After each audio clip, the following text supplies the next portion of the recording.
Okay, I figure you guys have been waiting for this, and I apologize if it took a little longer than it should.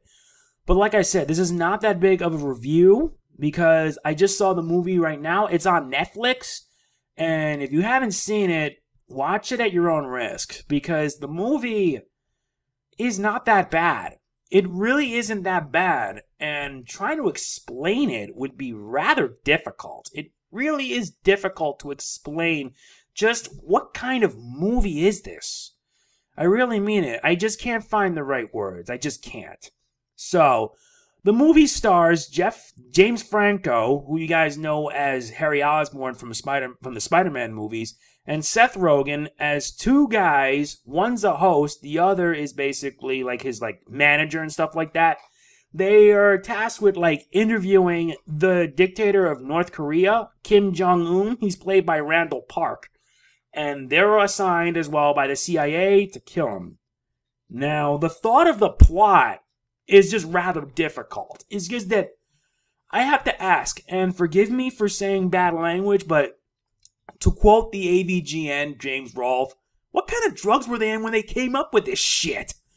I'm actually pretty serious. What was Sony thinking when they made this movie? When they even greenlit this movie? I'm being serious. It's just, I was thinking that it would be a movie that's not that bad, but rather when I saw it, I just couldn't find the words. I just couldn't because it's just too insane. It's just too messed up. There are some bits that are rather hilarious, really funny, like how Dave Skylark, the character played by James Franco, and Kim Jong-un bonding over some trivial things, and it's just rather funny.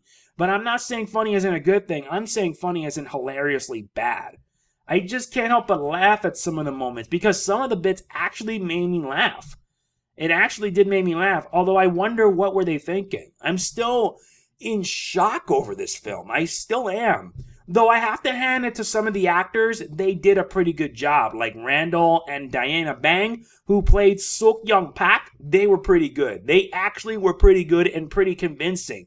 Randall Park was actually pretty nice. He actually captured the feel of Kim Jong-un.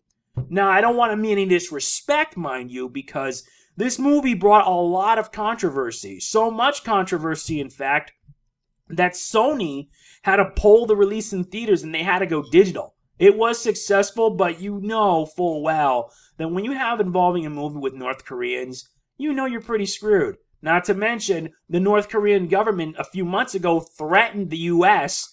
if the film's distributor, Columbia Pictures, went ahead with the film. They went ahead with it, but you can probably guess that it didn't end well.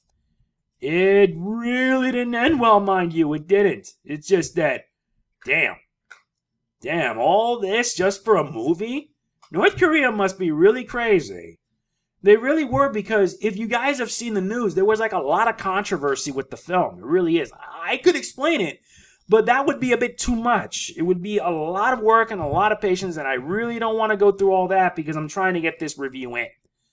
I do have to say there are some bits that are just really funny, especially with Seth Rogen. He actually did make me laugh at some parts. I don't want to spoil the movie. I really don't, because that wouldn't be right.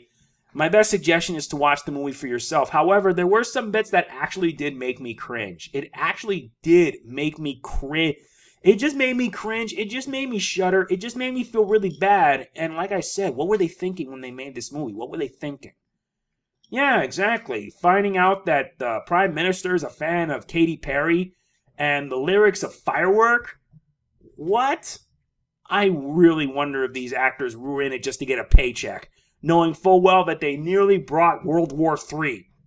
Now, don't get me wrong, this movie isn't worth the trouble of causing World War III. You can watch it right now on Netflix. The movie isn't that bad, but it isn't that great either. There are some hilariously good bits that made me laugh, made me chuckle. However, the whole thing was just one big mess. It really is one big mess. And it makes me wonder what's going to happen if something like this happened again with a different movie altogether. So, what I do want to say is that, oh yeah, I should mention is that I like the romance with James and Seth. Their characters, Dave and Aaron, it was just the romance with it was just too much. It was some bits were funny, others were not. Though the bits with Dave and Kim Jong, like I already mentioned earlier, they were hilarious. They were hilarious, especially at the end when all hell broke loose, and I literally couldn't help but laugh. I mean it. Even though this movie isn't that good, it is really funny. It is really funny. However, I feel that this movie shouldn't have been made because Sony should know better. Sony really should know better, and it shows how much they screwed up on it. So I'm going to provide my final score, which it's a no-brainer here. My score is basically around a 5 out of 10. It's not that bad of a movie, but it isn't that great either. But some of the actors really did a good job. Although the ending was just so hilariously funny that I'm giving it a pass. If they didn't have that, I would have given it much lower. But I'm being generous because this film is something that should not be made. Ugh, I had to stomach through 2 hours of this movie just for that. And I swear, it really wasn't worth it. It really wasn't. They actually sent me an email saying that the interview was now on Netflix. So I watched it, watched the whole thing from start to finish, trying to stomach through all this, and it was just nuts. There were a lot of funny bits, I tell you, a lot of funny bits. But it doesn't help from the fact that the movie was just all around blah. It was just meh. And it doesn't excuse the fact that the movie nearly got North Korea to be killing, like going off on the attacks on the U.S. soil. That's too much. It is too much.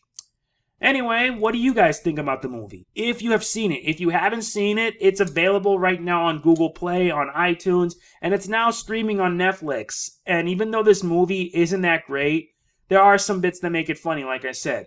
Be sure to let me know in the comments what you think, and that's it. So, Monday I will return with more Kingdom Hearts Birth by Sleep Final Mix. Rather, I'm going to be re-uploading everything. I ain't going to tell you how many, because I just want to branch things out. And plus, I'm still on my break.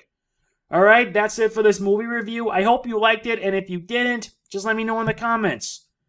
Alright, that's about it. Thanks for watching. See you next time. Peace out.